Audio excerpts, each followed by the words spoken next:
Hello friends, எல்லாருமே நல்லா இருக்கீங்களா? தீபாவளினாவே ஸ்வீட் தான் ஞாபகம் வரும். ஸ்வீட்னாவே ஃபஸ்ட்டு கோவா ஐட்டம் தான். அந்த கோவா ஐட்டத்தில் எனக்கு என்ன ஃபஸ்ட்டு ஞாபகம் வரும் பார்த்தீங்கன்னா, இந்த லூஸ் கோவா தாங்க. அந்த லூஸ் கோவா பார்த்தாலே வாய் ஊறுங்க. அவ்வளோ எனக்கு ரொம்ப பிடிக்கும். ரொம்ப ஹெல்த்தியானது. ஆனால் செய்கிறது கொஞ்சம் டைம் எடுக்கும். ஆனால் ரொம்ப ரொம்ப ஈஸிங்க. கடையில் வாங்கினா இது ரொம்ப காஸ்ட்லி தாங்க. ஆனால் பார்த்தீங்கன்னா கம்மி செலவுலேயே வீட்லேயே பார்த்தீங்கன்னா ரொம்ப ஹெல்த்தியாக ரொம்ப டேஸ்டியாக எப்படி செய்யலாம்னு பார்க்கலாம் வாங்க. அதுக்கு நான் ஒரு 5 லிட்டர் பால் எடுத்துக்கிறேன். இந்த பால் காய்க்கிறது பார்த்தீங்கன்னா அடிகனமான பாத்திரம் தான் இருக்கணும். இல்லாட்டினா 5 லிட்டர் பாலுக்கு பார்த்தீங்கன்னா உங்களுக்கு அடி பிடிச்சிடும் உங்களுக்கு கண்டிப்பாக. அதனால தான் அடிகனமான பாத்திரம் வைக்கணுங்கிறது. பால் கண்டிப்பாக அடி பிடிக்கும். அதனால் பெரிய அடிகனமாக பார்த்து வச்சுக்கோங்க. இல்லை கம்மி பண்ணாலும் கம்மி பால் வாங்கினாலும் வச்சு நான் 5 லிட்டர் வாங்கியிருக்கேன். இது அந்த பாண்டியில் ஊற்றி கிண்டிகிட்டே இருக்கணும். நல்லா பால் பொங்குற வரைக்கும் கிண்டிகிட்டே இருக்கணும். இது நம்ம அடுப்பு ஸ்பீட் வச்சாலும் பிரச்சனை கிடையாது. ஆனால் கிண்டிகிட்டே இருக்கணுங்க. அடியில் அடி பிடிக்க சான்சஸ் இருக்குது. ஏன் அடிக்கடி சொல்லணும், அது கண்டிப்பாக அது நடக்கும். பால் நல்லா பொங்கணுன்னே பார்த்தீங்கன்னா குங்குமப்பூ கொஞ்சமாக போட்டுக்கலாம். அது கொஞ்சம் லைட் கலர் கொடுக்கும் உங்களுக்கு.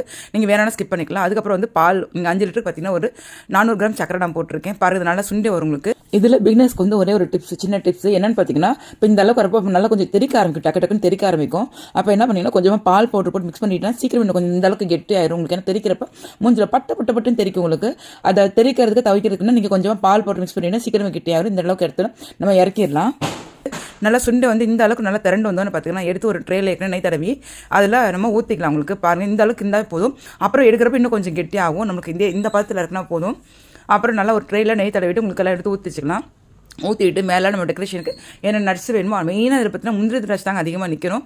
அது பார்க்குறப்ப அந்த லுக்கே பார்த்தீங்கன்னா நம்மளுக்கு எவ்வளோ வேணுமோ நட்ஸ் எல்லாம் போட்டு இது பண்ணி சர்வ் பண்ணிக்கலாம். 5 லிட்டருக்கு இந்த ட்ரே கரெக்டாக தான் இருக்கும் உங்களுக்கு. இது கடையில் டெக்கரேட் பண்ண பண்ணிகிட்டு இருக்கேன். ஏன்னா எனக்கு பெருமை கடை ஸ்வீட் கிடச்சிருந்தாங்க. அப்போ சின்ன பிள்ளையில தானே அழகாக நல்லா நட்டு உங்களுக்கு அது மாதிரி தான் இதே மாதிரி வச்சுருக்கேன். பார்க்க ரொம்ப அழகாக இருக்கும் உங்களுக்கு.